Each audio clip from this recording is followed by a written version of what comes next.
Cinema ನೋಡಿದಾಗ ಪೂರ್ತಿ ತಿಳುವಳಿಕೆನೂ ಇಲ್ಲ, ಅದ್ರ ಬಗ್ಗೆ ಮಾತನಾಡೋಕ್ಕೂ ಗೊತ್ತಿಲ್ಲ. ಆದ್ರೆ ಸಿನಿಮಾ ಚೆನ್ನಾಗಿದೆ, ಊರ್ಗಿದ್ದಾರೆ ಬರೀ ಇದೆ ಆವತ್ತಿನ ದಿನ. ಅದಕ್ಕೆ ಮುಂಚಿತವಾಗಿ ಯಾವುದೂ ಸಿನಿಮಾಗಳಲ್ಲಿ ಇರಲಿಲ್ಲ. 50 ವರ್ಷದಿಂದ ರಾಜೇಂದ್ರ ಸಿಂಗ್ ಬಾಬು ಅವರು ಮಾಡಿದಂತ ಸಿನಿಮಾ ಆಮೇಲೆ ಊರು ಕೀಳೋದು ಎಲ್ಲಾ ಸಿನಿಮಾಗಳು. ಆ ಊರು ಕೀಳೋ ಸಿನಿಮಾ ಇನ್ನೂ ಮಾಡ್ತೀನಿ. ಅದನ್ನ ಸೃಷ್ಟಿಕರ್ತರು ರಾಜೇಂದ್ರ ಸಿಂಗ್ ಬಾಬು, ಅಣ್ಣನೂ ಮೆಚ್ಚರು. ಅದಾದ್ಮೇಲೆ ಕಾವೇರಿ ಥಿಯೇಟರ್ ನಲ್ಲಿ ಮೆಕ್ಯಾನಸ್ ವರ್ಲ್ಡ್ ನೋಡಿದ್ದೆ. ಬಹಳ ಇಷ್ಟ. ಅದೇನೋ ಕುದುರೆಗಳಲ್ಲಿ ಹೋಗ್ತಾರೆ, ನಿಧಿ ಎತ್ಕೊಂಡ್ ಬರ್ತಾರೆ ಅಂತ ಒಂದು ಸಿನಿಮಾ ಮತ್ತೆ ಕಂಡುಬೇರು. ಅಂತ ಸಿನಿಮಾಗಳು ಕೊಟ್ಟು ಅದಾದ್ಮೇಲೆ ಮುತ್ತಿನ ಹಾರ, ಬಂಧನ, ಮರೆಯಕ್ಕಾಗದೇ ಇರುವಂತಹ ಸಿನಿಮಾಗಳು ಕೊಟ್ಟಂತಹ ಕನ್ನಡ ಚಿತ್ರರಂಗಕ್ಕೆ ನಾವಿಡೀ ಚಿತ್ರರಂಗ ಎಷ್ಟು ಧನ್ಯವಾದಗಳು ಹೇಳಿದ್ರು ರಾಜೇಂದ್ರ ಸಿಂಗ್ ಬಾಬು ಅದು ಕಡಿಮೆ ಅನ್ಸುತ್ತೆ.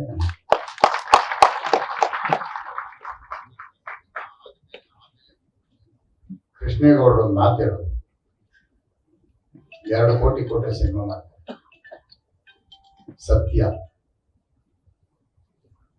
ಸತ್ಯನ ನೋಡಿರೋರು, ಸತ್ಯನ ಹೇಳೋದಕ್ಕೆ ಯಾರಾದ್ರೂ ಬಿಡ್ಬೇಕಲ್ಲ.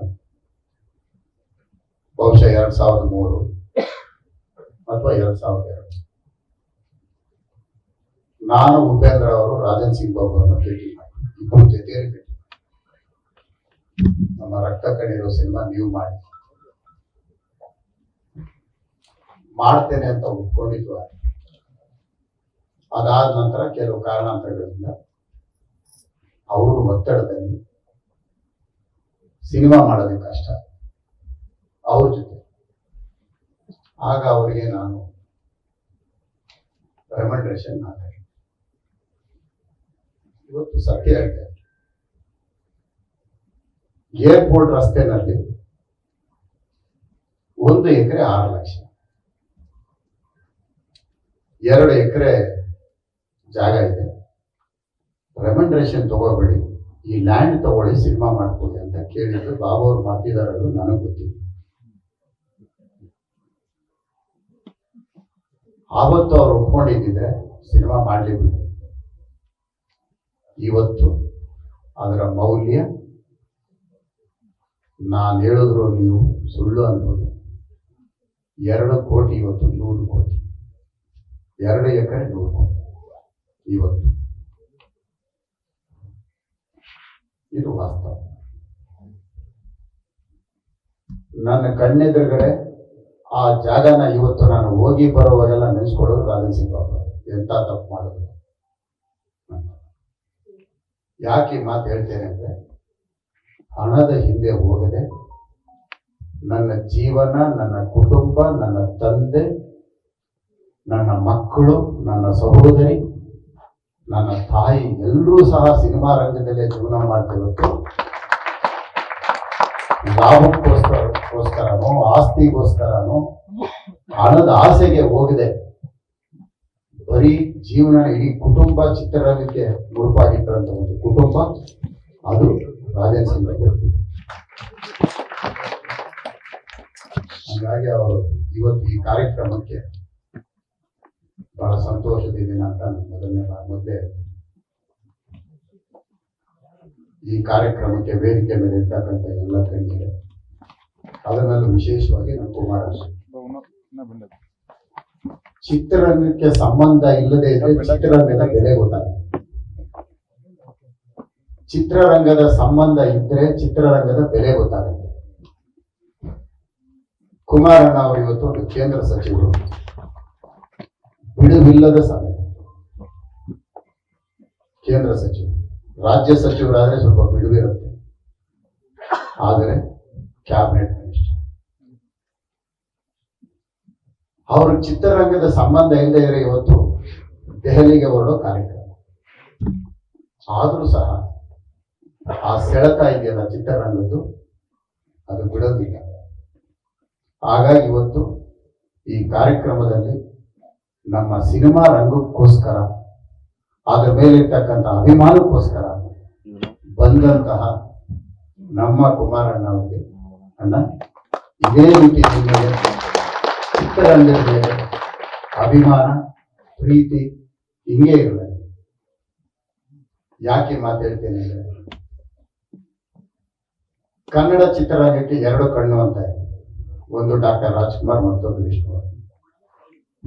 ಅದಾದ ನಂತರ ಅಂಬರೀಷ್.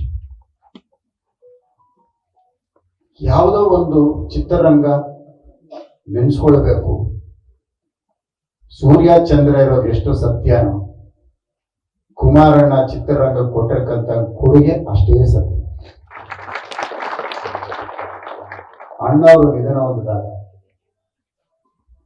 ಮನೆಗೆ ಹೋದಂತ ಸಂದರ್ಭದಲ್ಲಿ ಮುಖ್ಯಮಂತ್ರಿಗಳು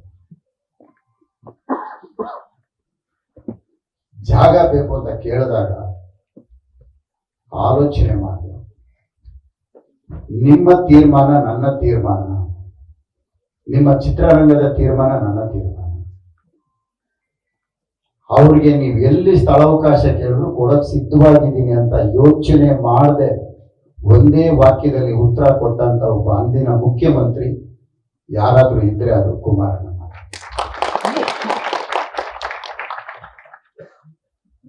ಆ ಒಂದು ಕೊಟ್ಟಂತ ಒಂದು ಸ್ಥಳ ಅಣ್ಣವರ ಇವತ್ತು ರಾಜ್ಕುಮಾರ್ ಕಂಠೀರವ ಸ್ಟುಡಿಯೋ ರಾಜ್ಕುಮಾರ್ ಸಮಾಧಿ ನೆನೆಸ್ಕೊಂಡಿರ್ಬೇಕು. ಒಳ್ಳೇದನ್ನ ನಾವು ಮಾತನಾಡಲೇಬೇಕು. ಚಿತ್ರರಂಗಕ್ಕೆ ಕೊಟ್ಟಂತ ಕೊಡುಗೆನ ನಾವು ನೆನೆಸ್ಕೊಳ್ತಾ ಇದ್ದೀವಿ. ಅದಾದ ನಂತರ ಅಂಬರೀಷ್ ಆವತ್ತು ಅವರೇ ಮುಖ್ಯಮಂತ್ರಿ. ಆವತ್ತು ನಾನು ವಿಕ್ರಮ್ ಹಾಸ್ಪಿಟಲ್ಗೆ ಹೋದಂತ ಸಂದರ್ಭದಲ್ಲಿ ಅಲ್ಲಿ ನಿಖಿಲ್ ಅವರು ಯಶ್ ಅವರು ಸ್ಥಳನ ಗುರ್ತಿಸಿ ಅಂತ ಹೇಳಿದಾಗ ಕಂಠೀರವ ಸ್ಟುಡಿಯೋಗೆ ಬಂದು ಖುದ್ದಾಗಿ ನಿಖಿಲ್ ಅವರು ಬೆಳಕಿರ್ಲಿಲ್ಲ, ಕಾರುಗಳನ್ನ ನಿಲ್ಲಿಸಿ ಬೆಳಕಾಕಿ ಈ ಸ್ಥಳ ಸೂಕ್ತವಾಗಿರುತ್ತೆ, ಇಲ್ಲಿ ಮಾಡಬಹುದು ಅಂತ ಹೇಳಿ ಯಶು ಇದ್ರು. ಇವತ್ತು ಈ ಕಾರ್ಯಕ್ರಮಕ್ಕೆ ಬರಬೇಕಾಗಿತ್ತು, ಬರಲಿಲ್ಲ. ಅದು ನೆನೆಸ್ಕೊಳ್ಬೇಕು. ಆವತ್ತು ಆ ಜಾಗ ಗುರುತಿಸಿ ಕೊಟ್ಟಿದ್ದಕ್ಕೆ ಅದಕ್ಕೂ ಸಹ ನಾವು ಕುಮಾರಣ್ಣ ನೆನೆಸ್ಕೊಳ್ಬೇಕು. ಬಹುಶಃ ವಿಷ್ಣುವರ್ಧನ್ ಅವರು ನಾವು ಕಳ್ಕೊಂಡ ಮೇಲೆ ಆವತ್ತು ಕುಮಾರಣ್ಣ ಮುಖ್ಯಮಂತ್ರಿ ಏನಾರು ಇದ್ದಿದ್ರೆ ಅದಕ್ಕೂ ನಮ್ಗೆ ಸ್ಥಳಾವಕಾಶ ಸಿಗ್ತಾ ಇತ್ತು. ಕಾರಣಾಂತರಗಳಿಂದ ಇಂದಿಗೂ ಸಹ ನಾವು ಆ ನೋವಲ್ಲಿದ್ದೇವೆ. ಪ್ರತಿ ವರ್ಷ ಸೆಪ್ಟೆಂಬರ್ 18 ಬಂದಾಗ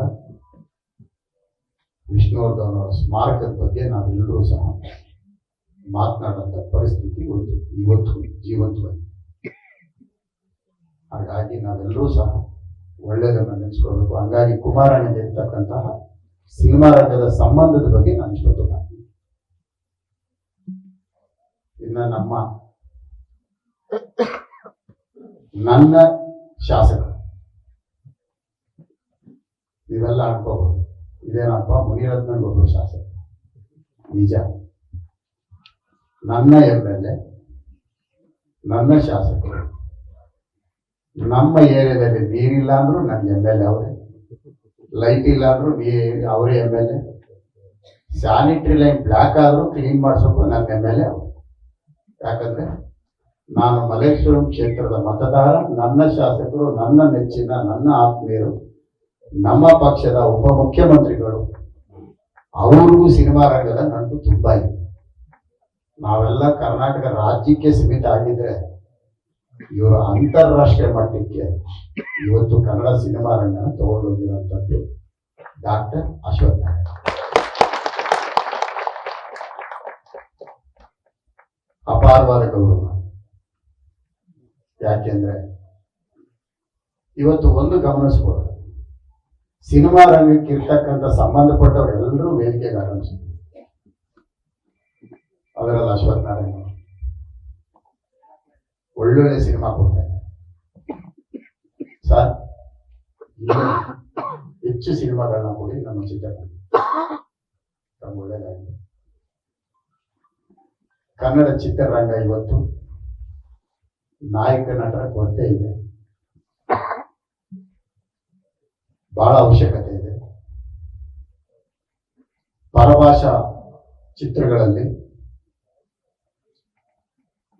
ಒಂದೊಂದು ಚಿತ್ರರಂಗದಲ್ಲಿ 20 ನಾಯಕರು, ಆದರೆ ನಮ್ಮಲ್ಲಿ ಕೊರತೆ ಇದೆ.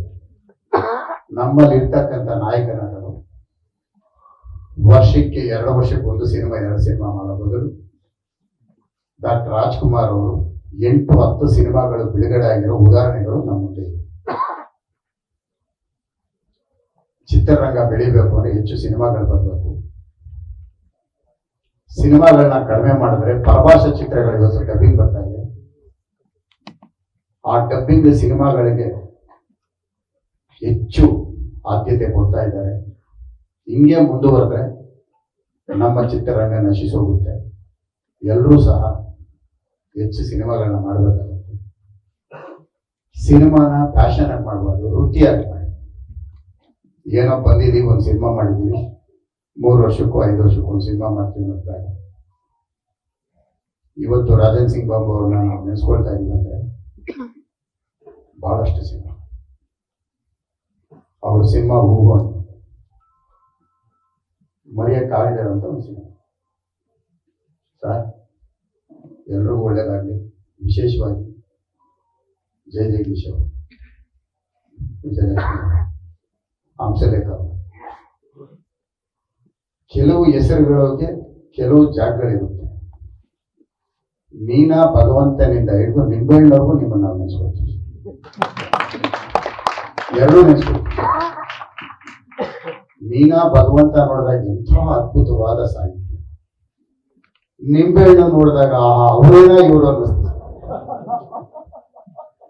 ಎರಡು ಅನ್ಸಿದೆ ಸರ್. ಇರ್ಲಿ ಸರ್, ಇವೆಲ್ಲ ಕನ್ನಡ ಚಿತ್ರರಂಗದ ಒಂದು ಆಸ್ತಿ ಸರ್. ಎಲ್ರಿಗೂ ಒಳ್ಳೇದಾಗಲಿ.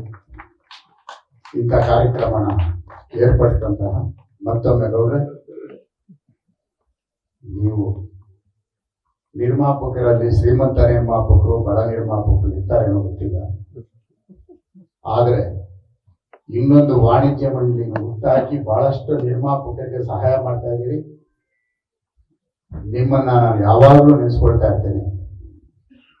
ನಿರ್ಮಾಪಕರಿಗೆ 10,000 ರೂಪಾಯಿ, ಈಗ ಬರೀ 10,000 ರೂಪಾಯಿನಲ್ಲಿ ಮೆಂಬರ್ಶಿಪ್ ಕೊಟ್ಟು ಸೆನ್ಸರ್ ಆಗೋವರೆಗೂ ಸಹಾಯ ಮಾಡೋಂಥ ಒಳ್ಳೆ ಮನಸ್ಸಿರ್ತಕ್ಕಂತಹ ಒಂದು ಕೃಷ್ಣೇಗೌಡರಿಗೆ ಒಳ್ಳೆಯದಾಗಿ.